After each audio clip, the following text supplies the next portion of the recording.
마이크. 안 돼, 한 번만 쳐, 이 사람. 반주 한잔해. 저희가 오프닝을 반지입니다. 반지 저희가 오프닝을 사실 막 마음대로 하고 있거든요. 그래서 뭐 아니 알려줘야지 그거. 그걸 같이 하지. 그냥 마음대로 하고 있는 거야. 아 마음대로. 반지입니다. 반지입니다. 저희는 반지입니다. 반지입니다. 컨셉은 새로운 분이 오셨으니까 컨셉은 네. 안주 한잔 하면서 사는 얘기 한다라는 느낌이거든요. 그 없는데. 아 반지구나 이게. 그래서 언젠가 기회가 되면 실제로 알코올을 줄 수도 있지만 그럼 좋겠다. 근데 PPL 기다리고 있어요. 그렇고요. 그래서 오늘 새로운 분을 모셨습니다. 와. 반갑습니다. 원래 저번까지는 어린 친구 한 명이랑 네. 좀 덜 어린 친구 한 명, 덜 어린 친구 한 명. 5월 얘기를 잠깐 했었는데 네. 그분들 이제 시즌 오프를 보내면서 새로운 분을 새로 모셔서 네. 새로운 이야기를 한번 해볼까 싶어가지고 오신 분은 로크 형님이라고 네. 로크 형님입니다. 간단히 자기 소개를 한번. 해주시죠. 저는 한국 이름은 신재원이고요. 그리고 영어 이름은 루크. 현재는 어떤 모 카페에 스탁 매니지먼트 팀장으로 일하고 있습니다. 반갑습니다. 네. 어떻게 지금 뭐 막간으로 얘기하자면 저는 이제 캐나다 오게 된 게 이제 현재 와이프 요청으로 인해서 캐나다에 오게 됐고, 그래서 한국의 삶을 이제 정리를 하고 거의 뭐 2달 만에 모든 걸 한국에 있는 걸 직장부터 해서 정리하고 그다음에 캐나다로 왔습니다. 뵙고 사시는 건 어때요? 캐나다라는 어떤 그런 나라가 참 매력적인 것 같아요. 일단은 첫 번째로는 국가 자체에서 되게 친환경적 노력들이 너무 좋게 다가왔고, 와서 보니까 실제로 나무도 너무 많고 공원도 너무 많고 그리고 심지어 공기도 너무 좋았어요. 제가 원래 알레르기성 비염을 한국에서 달고 살았는데 여기 와서는 건조한 거 빼고는 건조해서 이제 뭐 이루어지는 거 빼고는 다 이제 그런 것들은 없어졌다. 근데 여기가 랭쿠버인데 그쵸. 하시나요? 이게 참으로 좀 신기할 노릇인데 비가 겨울 내내 와도 습도가, 집안의 습도가 실제 수치상으로는 건조하더라고요. 실제 겨울에 내내 비 오지 않습니까? 근데 그런데도 습도가 가습기를 틀어놓지 않는 이상 뭐 45%를 넘질 않아요. 절대. 근데 저희가 적정으로 40%에서 뭐 60, 55% 사이 이렇게를 뭐 되게 좋은 습도라고 얘기를 하고 있으니까. 확실히 근데 한국 장마랑 밴쿠버 장마랑은 또 느낌이 다르니까 자주 오지만 뭔가 습한 느낌은 아니다. 약간 매일 그런 것 오지만 같기도 해요. 그러니까 뭐 이슬처럼 그냥 매일 온다 그런 느낌. 그리고 뭐 구름이 너무 많이 껴서 겨울에는 거의 뭐 해를 보기가 쉽지 않다. 뭐 요 정도? 밴쿠버 오실 분들은 잘 참고하셔서 날씨가 너무 좋습니다. 캐나다에서 날씨 좋은 도시 중에 하나인가요? 유일하다고 유일하다고 생각해요. 네. 그렇습니다. 다른 데는 다 춥고 뭐 더운 데는 없어서. 그리고 뭐 저희가 초반에 잠깐 언뜻 얘기하긴 했는데 사실 지금 카메라 뒤에 있는 숨어있는 친구도 네. 그렇고 저희도 그렇고 공통점을 찾자면 사실은 결혼을 했잖아요.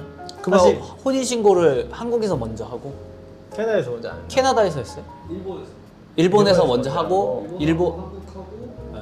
한국 그 서류 가지고 그냥 그렇구나. 그래서 FIY 저희 뒤에 있는 친구들 와이프분이 일본 분입니다.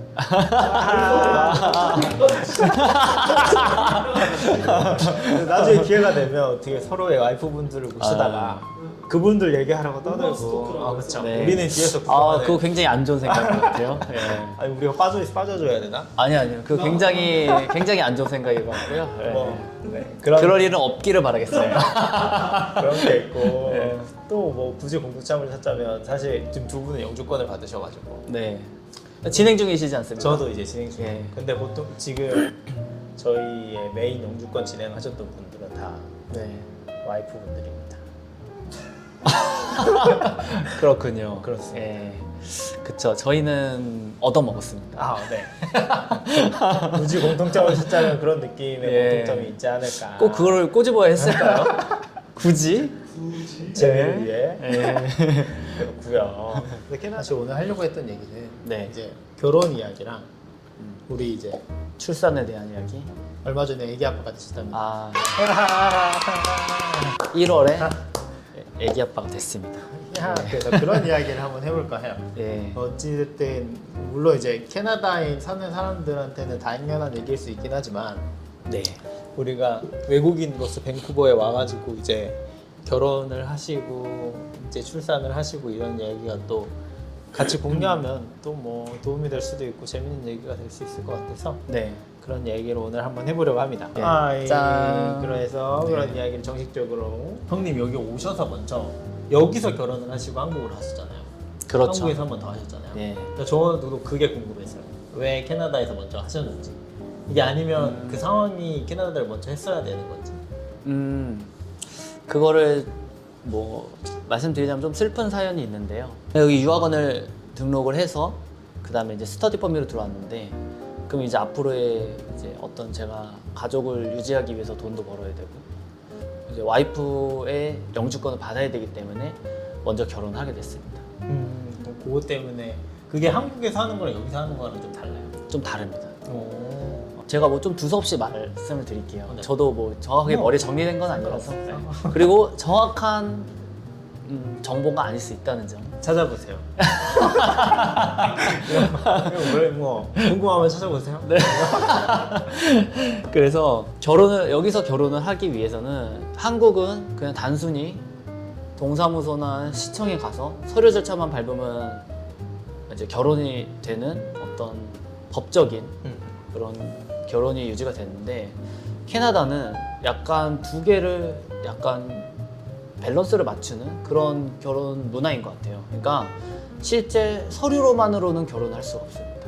아, 서류를 하기 위해서 뭐 다른 게 네. 필요하던데. 그래서 그게 이제 결혼 세레머니를 해야 되고, 그 세레머니를 할 때 최소 참석 인원이 2명 이상 있어야 됩니다.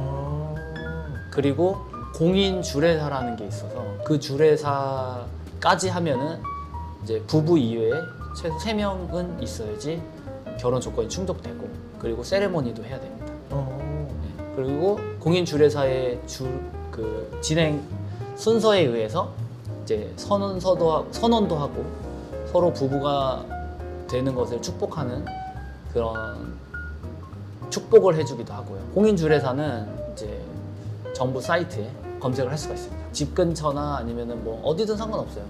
대신에 그 사람들이 기본적으로 시간페이가 있고, 그 다음에 이동 거리의 어떤 기준마다 돈을 추가로 지불해야 된다. 그래요? 아, 차라리 집 근처에 있는 공인주례사 찾는 게 낫겠죠. 네. 그러면 한국은 약간 주례 같은 거를 이제 네.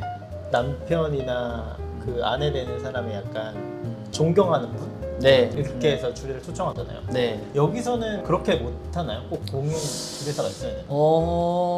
그러니까 공인 주례사가 꼭 그 주례를 해야 되는 건 아닌 것 같아요. 그러니까 자기가 원하는 사람. 근데 한국의 좀 결혼 문화랑 좀 다른 게, 여기는 모르겠어요. 정확히는 모르겠지만 여기는 한국처럼 이렇게 딱 세팅을 해놓고 어떤 사람이 주례를 이렇게 하다기보다는 그냥 결혼식이다 이렇게 하고 축제를 벌이는 약간 파티를 하는 그런 분위기고, 이제 서로에 대해서 한마디씩 해주는, 그리고 뭐 물론 중요한 내용을 뭐 공식적으로 말을 하긴 하는데 서로 이제 신랑과 신부를 세워놓고, 그런 사람이 꼭 공인주례사는 아닌 것 같고, 공인주례사는 정확히는 모르겠지만 참석은 해야 되지 않을까 싶어요. 그죠. 뭐 공인 주례사가 그래. 등록이 되어 있으니까 예. 어떤 역할을 뭐, 해야 되긴 할 텐데. 그렇죠. 그래서 뭐 그분이 꼭 주례를 해야 되나, 이거는 좀 찾아보세요. 네, 찾아보세요. 그러면 어쨌든 식을 먼저 하고 이제 그걸 가지고 이제 등록을 하는 거잖아요. 네. 그럼 저의 따로 경우는 이제 최소 인원으로 했고, 주례사를 제외하고 2명이 있어야 되냐? 공인 주례사가 그 2명의 증인에 대한 서명을 원합니다. 예. 예. 그럼 서류 작업을 그렇죠. 주례사가 같이 세레머니 이후에 이제 서류 작업을 같이 합니다. 예. 그래서 그 주례사가 정부에다가 신고를 해주고, 이 두 사람은 결혼했고 증인들에 대한 서류 절차를 그 사람이 가져가서 제출을 해줘요. 그러면 나중에 이제 결혼 증명서가 이제 옵니다. 우편으로. 우편으로. 이. 좀 다른 점이 한국은 결혼 증명서 안 주지 않습니까? 그쵸. 혼인 사실 증명서를 저희가 따로 발급받아요. 따로 그냥 요청하면 뭐 A4 용지에다 그냥 뭐 이렇게 뭐 그냥 정부 직인 찍혀 있고 신분처럼 뭐, 이렇게 이렇게 나오잖아요. 여기는 그게 이제 기본적으로 줘요. 그거 잃어버리면 어떻게 해요? 재발급 받을 수 있어요. 아, 그냥. 그럼 뭐 서류 제출할 때 어쨌든 그거 제출하겠네요. 그렇죠. 필요하네. 예. 물론 어차피 다 별개겠지만 캐나다에서 한 걸 가지고 한국에서 뭐 따로 해야 되거나 그런 건 아니죠? 아니요. 그걸 해야 돼요. 해야 돼요. 저는 한국 시민권자이기 때문에 제가 정확히 기억이 안 나는데 뭐 100일인가 뭐 캐나다의 다른 나라에서 결혼을 했으면 100일인가 뭐 며칠 이내에 한국에다가 혼인 신고를 하지 않으면 계속 데이 바이 데이로 과태료가 늘어납니다. 그래서 저도 과태료를 냈고요. 왜냐면 바로 저희가 혼인 신고를 하지 않았기 때문에 한국에다가 예, 그래서 과태료 내는 절차가 이루어진 이후에 이제 혼인 신고가 완료가 되죠. 한국에서. 그건 좀 특이하네요. 네. 왜? 신고를 근데 왜 안 하신 거예요? 한국에요? 한국에 가야 되니까. 대사관에서 할 수 있어요. 영사관에서 그걸 하거든요. 그래요? 네. 몰랐어요. 왜냐면 제 와이프 이제 일본이 예. 저희가 한국에 갈 수 없는 제가 멕시코에서 일을 하고 있을 때 와이프가 직접 대사관 가서 서류 제출하니까 바로 한국도 너무 빨라서 하루 만에 바로 처리돼요. 다음 날은 호적 공본에 서로. 저는 여기서 두 가지 포인트에 놀랐어요. 아니, 혼인신고 늦겠다고 벌금 벌금이죠? 컷. 벌금 아니에요? 한국 사랑합니다. 컷.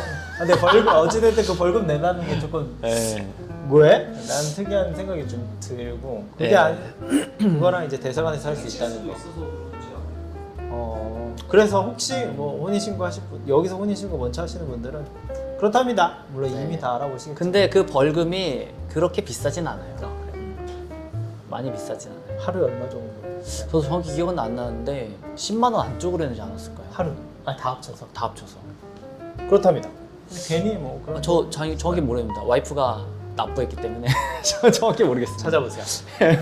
결혼식 얘기는 그렇게 했고요. 이제 출산 얘기를 한번 해보려고 하는데 네. 근데 약간 한국이 되게 출산 관련돼서 뭔가 되게 잘 되어 있다라는 인식이 저는 조금 있는 것 같아요. 뭐 여러 가지가. 뭐 아닌 것 같아요. 그건 또 아닌 것 같아요. 네. 근데 이제 캐나다에서 출산을 하셨으니까 사실 근데 뭐 이게 몇 개 적어놓긴 했는데 변명할 기회를 좀 주세요. 네. 일단 아닌 것 같다라고 넘어가면 저 이제 두드러 맞아요. 자 그래서 네. 근데 요즘에 이제 정부 차원에서 많은 노력들을 하고 있고 대한민국도 이제 점점 출산 관련된 어떤 베네핏이라든지 이런 것들이 늘어나면서 이제 좋은 나라가 되고 있지 않을까. 사실 좋지 않아서 여태까지 뭐 출산한 부부 아이 뭐 다둥이 이런 혜택들이 있었지만 사실 그게 너무 충분하진 않아서 다들 출산을 꺼려하고 그랬던 게 사실이죠.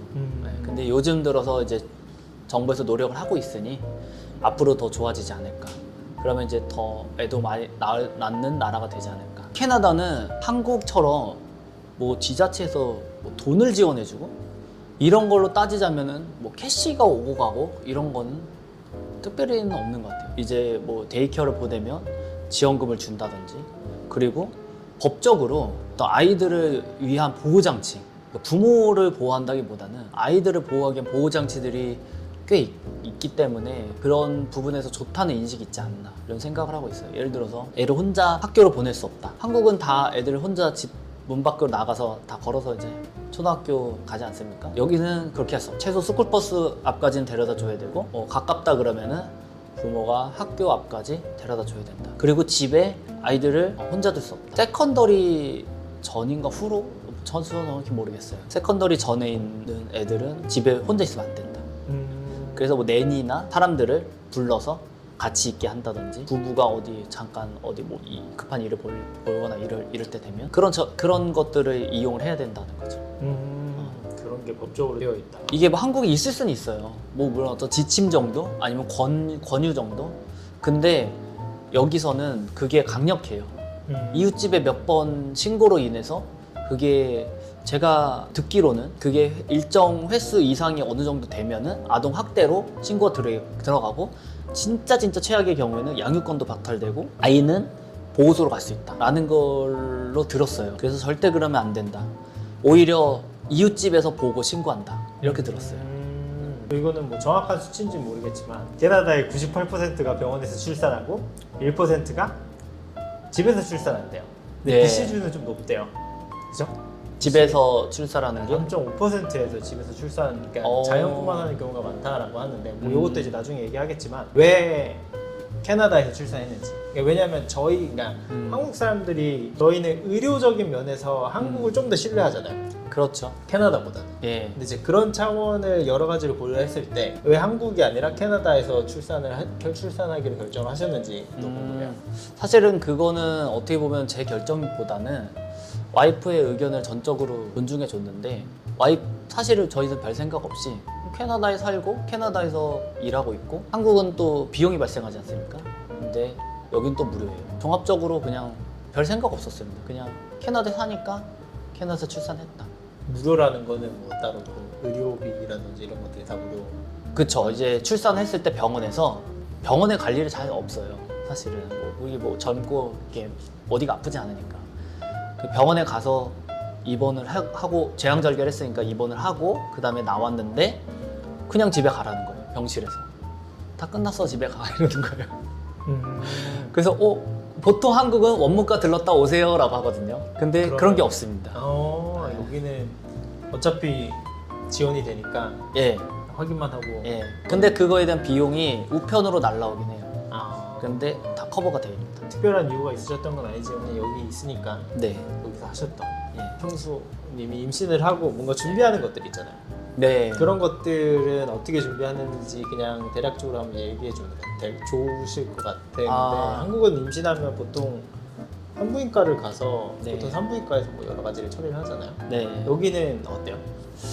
여기도 마찬가지로 임신을 하게 되면은 이제 소위가 한국 명칭 산부인과를 가서 산부인과 의사랑 만나고 그 다음에 산부인과 의사의 이제 어떤 스케줄과 절차대로 진행을 하는 경우도 있고요.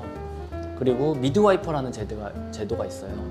그 미드와이퍼라는 제도를 이용해서 이 미드와이프는 어떻게 보면 임신과 출산의 기간 안에 있는 어떻게 보면 패밀리 닥터라고 생각하시면 되고 언제든지 뭐 연락을 해도 되고 미드와이프가 요청한 스케줄 임신 초기부터 뭐 한 달 정도에 한 번 보다가 나중에 되면은 출산에 임박하게 되면은 뭐 주에 한 번 보는 이런 형태로 이제 스케줄을 잡아주거든요. 그 안에 DNA 검사를 통해서 장애를 판단한 그런 검사를 권유하기도 하고 그 다음에 뭐 기본적으로 가다 보면은 어느 시점에 하라고 합니다. 자, 지원이 되고요. 초음파도 마찬가지고요. 그런 것들을 이제 스케줄링을 해줍니다. 그럼 그거에 이제 미드와이프라고 하셨던 그 분이 이제 케어를 해주신다는 거잖아요. 네, 맞아요. 미드와이프가 필수는 아닌 거죠? 필수는 아닙니다. 그럼 없다면 그냥 한국처럼 산부인과를 가거나 아니면 패밀리 그렇죠. 닥터를 통해서 네. 진행을 하는 거 같은데 네. 근데 저희가 그냥 일반 의료적인 면에서 생각했을 때 네. 한국은 뭐 그냥 워크인으로 찾아가면 보통 다 되지는데 여기는 약간 그런 게 좀 힘들잖아요. 예약을 그렇죠. 잡거나 그렇죠. 그런 게 있는데 그게 만약에 미드와이프 분을 안 한다고 했을 때 네. 병원을 잡거나 병원을 가는 거는 그렇게 안 힘든가요? 그게 처음에 이제 임신을 하고 나서 처음 산부인과 의사를 만났을 때는 이제 만약에 패밀리 닥터가 없다면 이제 본인이 워크인으로 가든지 해서 예약을 잡아야 됩니다. 근데 미드와이프는 저희가 이제 그러니까 찾아봐서 공인 미드와이프를 찾아서 가게 되면은 거기도 클리닉 같은 곳이에요. 근데 큰 병원은 아니고 클리닉 같은 곳에서 이제 미드와이프가 활동을 하는데 거기 이제 워크인으로 가든지 해가지고 미드와이프와 예약을 잡고 진행을 해야 되는 게 있어요. 근데 저 같은 경우에는 와이프가 미드와이프를 찾았고 미드와이프 연락을 해서 약속을 잡았던 것 같아요. 먼저 그럼 산부인과를 가시기 전에 미드와이프를 먼저 컨택하신 거예요? 아니면 네, 그랬던 것 같아요. 하셨을 수도 있고. 패밀리 닥터랑 먼저 상의했던 것 같아요. 여기는 이제 패밀리 닥터라는 제도가 있죠. 네. 이제 한국에서 보시는 분들, 뭐 여기 계시는 분들 알겠지만 네. 여기에서 보시는 분들 그게 좀 익숙하지 않을 수 있긴 한데 그렇죠. 주치의입니다. 주치의인데 자기가 이제 케어할 수 있는 환자들이 있어요. 목록이 있어요. 그 안에서는 예약을 잡을 수가 있고 그냥 뭐 리셉션 통해서 그냥 바로 나 패밀리 닥터 누구누구의 그 페이션트인데 예약 가장 빠른 예약을 잡고 싶어라고 하면은 그냥 뭐 예약을 해주는 게 패밀리 닥터입니다. 그 사람들이 우선이에요. 그럼 어제 패밀리 닥터가 없으면 조금 힘들 수도 있겠네요. 뭐 스케줄링이나 그쵸. 이런 게 조금 힘들 수는 있겠네요. 좀 힘들 수 있죠. 예, 좀 늦게 간다든지 아니면은 굳이 워크인으로 걸어가서 예약을 해야 된다든지. 보통 캐나다는 클리닉을 갔다가 스페셜리스트의 레퍼를 받아서 스페셜리스트를 만나는, 그러니까 우리나라로 치면은 그냥 일반 가정의학과를 가서 어떤 진단을 받고 이 진단이 뭐 안과라든지 뭐 소아과라든지 내과라든지 이런 전문의들한테 이 가정의학과 의사가 레터를 써줘서 이제 예약을 그 의사와 시간 조율을 해서 제가 진료를 받는 이런 절차로 이제 의료가 진행이 되는데, 패밀리 닥터는 이제 어느 정도 제 정보도 가지고 있고 미리 설문조사를 하든지 아니면 대화를 통해서, 그래서 이제 정기적으로 받는 진료라든지 이런 거나 아니면 제 상태에 대해서 어느 정도 알고 있기 때문에 또 정확한 이제 스페셜리스트에게 갈 수 있도록 도움을 주는 경우가 있죠. 약간 이건 약간 주제가 벗어나긴 했는데 사실 지금 형님은 페닥이 있는데 네. 저희는 없잖아요. 그리고 사실 구해보려고 하면 되게 어렵더라고요. 근데 혹시 네. 페닥을 이렇게 구해라 약간 살짝의 팁이 있다면? 글쎄요, 뭐 이게 일반적인 루트인지는 모르겠어요. 근데 제 와이프가 임신을 진료를 받기 위해서 워크인을 이제 몇 번 갔는데, 워크인이나 이런 걸 진료를 잡고 뭐 임신 준비라든지 아니면은 뭐 이런 거를 통해서 좀 와서 좀 준비하려고 한다, 그렇게 접근을 하게 되면은 패밀리 닥터들도 약간 자기의 그 자리가 남아 있다면 제한하는 경우가 있습니다. 근데 원래 일반적인 루트는 닥터를 신청하는 폼이 있어요. 그거를 다 작성을 해서 언제가 될지 모르지만 웨이팅을 계속 하는 거예요. 패밀리 닥터 TO가 있는 데다가 다 웨이팅을 걸어놓는 거예요. 그렇게 해서 연락이 오면은 패밀리 닥터가 생깁니다. 근데 5년 동안 연락이 안 온 사람들도 많고요. 그러면 웨이리스트에 그냥 올리는 것보다는 안면을 치는 게 조금 더 유리할 수는 있겠네요. 제 생각은 그래요. 그렇게 하는 경우가, 왜냐면 저희도 걸어놨지만 연락이 안 왔는데 와이프가 워크인을 갔는데 그분이 너 패밀리 닥터 있어? 라고 물어봤고, 그래서 우리 없다고 하니까 그럼 내가 너네 패밀리 닥터가 돼줄게 하고 오히려 거꾸로 접근하게 된 겁니다. 근데 뭐 이거는 별개의 얘기인데, 여기서 패밀리 닥터 구할 때 이제 여기 오래 사신 분들이 닥터들도 페이션트들을 구할 때 페이션트들의 상태를 그 폼으로 웨이팅 리스트에서 알 수가 없죠. 이 사람이 어떤 질병을 갖고 있고 뭐 그런 것들에 대한 정보도 일부는 뭐 쓰지만, 그리고 이 사람의 성격이 어떤지, 그리고 캐나다는 워낙 다민족 국가고 다국적으로 이제 와서 이민 사회가 굉장히 크게 있는 나라이지 않습니까? 그래서 이거를 굉장히 조심스러워 한다고 들었어요. 왜냐면 잘못된, 이게 좀 성격적으로 이상한 사람이 내 환자가 됐을 때 어려움을 겪는 그런 경우도 있다고 들었어요. 그래서 쉽사리 그냥 그런 폼으로는 얘기를 안 한다, 이렇게 얘기 들었던 것 같아요. 그럴 수 있어요. 뭐 이 정확한 정보는 아닐 수 있지만 혹시 페닥을 구하시는 분들이 있다면 네. 참고하시면 좋을 것 같고요.